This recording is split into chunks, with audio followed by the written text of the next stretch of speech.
Muaz ibn Jabal roziyallohu anhudan rivoyat qilindiki, men payg'ambarimiz Muhammad sallallohu alayhi va sallamning keyniga minib olgan edim. Aramizda faqat to'qimning ar tarafila bor edi.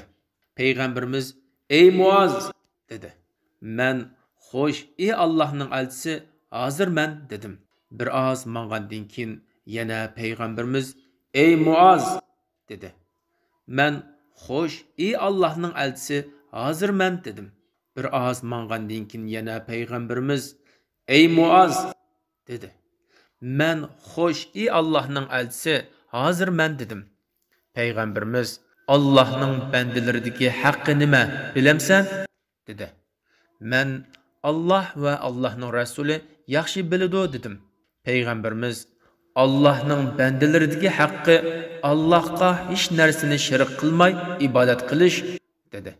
Bir oz mang'andan keyin yana payg'ambarimiz: "Ey Muaz!" dedi. Men: "Xo'sh, ey Allohning elchisi, hozirman" dedim. Payg'ambarimiz: "Bandalar yuqorqidek qilsa, bandalarning Alloh ustidagi haqqi nima, bilamsan?" dedi. Men: "Alloh va Allohning rasuli yaxshi biladi" dedim.